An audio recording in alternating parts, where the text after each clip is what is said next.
Le choix de mes paramètres dans une séance est très important.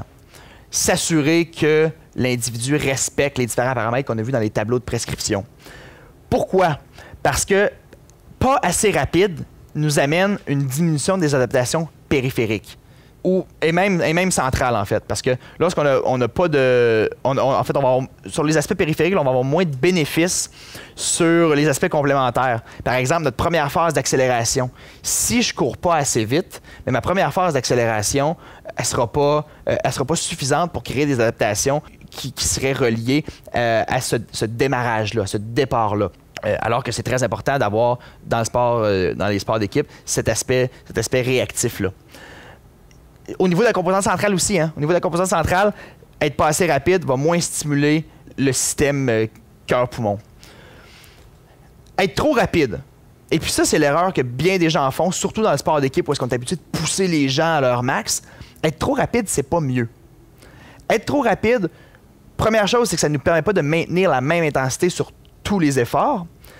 Et deux, c'est que si vous êtes trop rapide, votre système aérobie ne réussit plus à fournir toute l'énergie que vous avez besoin pour compléter les répétitions.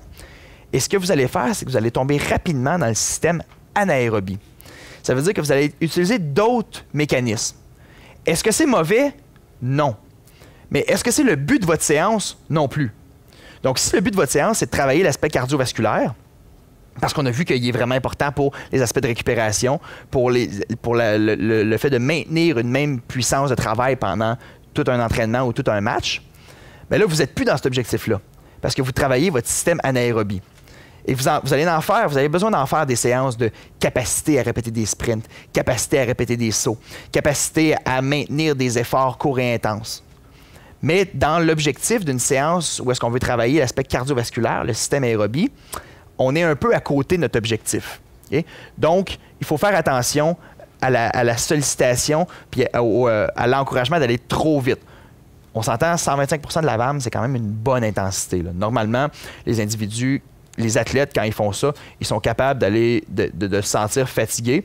Et s'ils ont bien géré leur effort du début à la fin, ils vont pouvoir maintenir la même puissance. C'est s'ils n'ont pas bien géré leur effort et qu'ils sont partis trop vite au début, qu'à la fin, ils sont dans le lactique.